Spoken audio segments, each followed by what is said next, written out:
നമസ്കാരം. 17ാം ലോക്സഭയുടെ അവസാന സമ്മേളനത്തിൽ നിന്നും 147 എംപിമാരെ ഒറ്റയടിക്ക് പുറത്താക്കിയ സ്പീക്കർ ഓം ബിർളയ്ക്ക് സഭാമര്യാദയെക്കുറിച്ച് പരോക്ഷമായി ക്ലാസ് എടുത്ത് പ്രതിപക്ഷ നേതാവ് രാഹുൽ ഗാന്ധി തന്റെ അനുമോദന പ്രസംഗം അവസാനിപ്പിച്ചു. ലോക്സഭാ സ്പീക്കറാണ് ജനങ്ങളുടെ ശബ്ദത്തിന്റെ അന്തിമ വിധികർത്താവ്. കഴിഞ്ഞ തവണത്തേക്കാൾ പ്രതിപക്ഷം ആ ശബ്ദത്തെ ഇത്തവണ പ്രതിനിധീകരിക്കുന്നുണ്ട്.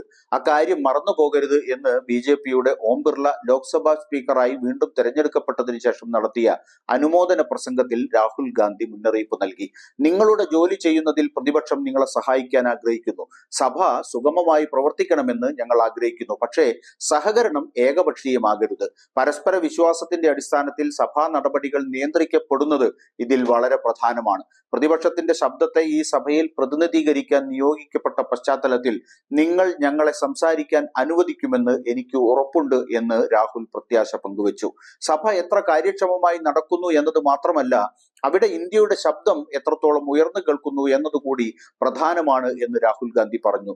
അതിനാൽ നിശബ്ദത സൃഷ്ടിച്ച് നിങ്ങൾക്ക് സഭ കാര്യക്ഷമമായി നടത്താമെന്ന ആശയം അനഭിലഷണീയമാണ് എന്ന് പറഞ്ഞ രാഹുൽ കഴിഞ്ഞ സഭയുടെ ഒടുവിൽ നടന്ന കൂട്ട സസ്പെൻഷനുകളെ കുറിച്ച് വ്യംഗ്യമായി പരാമർശിച്ചു. പ്രതിപക്ഷത്തിന്റെ ശബ്ദം ജനാധിപത്യ വിരുദ്ധമായ ആശയമാണ് എന്ന് കരുതുന്നത് അനാരോഗ്യകരമായ പ്രവണതയാണെന്ന് ചൂണ്ടിക്കാട്ടിയ രാഹുൽ സഭ ഭരണഘടനയെ സംരക്ഷിക്കുമെന്ന് ഇന്ത്യയിലെ ജനങ്ങൾ പ്രതീക്ഷിക്കുന്നുവെന്നും കൂട്ടിച്ചേർത്തു.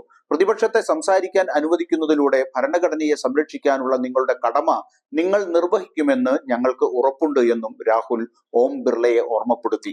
3 തവണ MP-യായ ഓം ബിർള തെരഞ്ഞെടുപ്പിൽ ശബ്ദ വോട്ടോടെ വിജയിച്ചതിനെ തുടർന്ന് തുടർച്ചയായി 2ാം തവണയും ലോക്സഭാ സ്പീക്കറായി തെരഞ്ഞെടുക്കപ്പെട്ടതിനെ തുടർന്ന് നടന്ന അനുമോദന പ്രസംഗത്തിലാണ് രാഹുൽ പ്രതിപക്ഷ നിലപാട് വ്യക്തമാക്കി സഹകരണം വാഗ്ദാനം ചെയ്തത്. ബിർളയുടെ തെരഞ്ഞെടുപ്പിനെ സഭ അഭിനന്ദിച്ചതോടെ പ്രധാനമന്ത്രിയും പ്രതിപക്ഷ നേതാവും പാർലമെന്ററി കാര്യമന്ത്രി കിരൺ റിജിജുവും അദ്ദേഹത്തെ സ്പീക്കറുടെ കസേരയിലേക്ക് ആനയിച്ചു. സ്വാതന്ത്ര്യത്തിന് ശേഷം ലോക്സഭാ സ്പീക്കറിലേക്കുള്ള 3ാമത്തെ തെരഞ്ഞെടുപ്പാണിത്. 8 തവണ MP-യായ കൊടിക്കുന്നിൽ സുരേഷിനെ മത്സരിപ്പിക്കാൻ കോൺഗ്രസ് നിർബന്ധിതമായതിനെ തുടർന്നാണ് വോട്ടെടുപ്പ് നടന്നത്. NDA സ്ഥാനാർത്ഥിക്ക് 297 MP-മാരുടെ പിന്തുണയുണ്ടായിരുന്നപ്പോൾ പ്രതിപക്ഷത്തിന് 232 പേരുടെ പിന്തുണ ലഭിച്ചു. തുടർന്ന് അങ്ങോട്ടുള്ള എല്ലാ നടപടികളിലും പ്രതിപക്ഷത്തിന്റെ ശക്തമായ സാന്നിധ്യം പ്രതീക്ഷിക്കാമെന്ന സൂചനയാണ് സ്പീക്കർ തിരഞ്ഞെടുപ്പ് വഴി ഇന്ത്യ സഖ്യം മുന്നോട്ട് വെച്ചത്. അതുകൊണ്ട് തന്നെ സഭാ സമ്മേളനങ്ങൾ ഒരു നടക്കി പോകില്ലെന്ന് ഉറപ്പ്.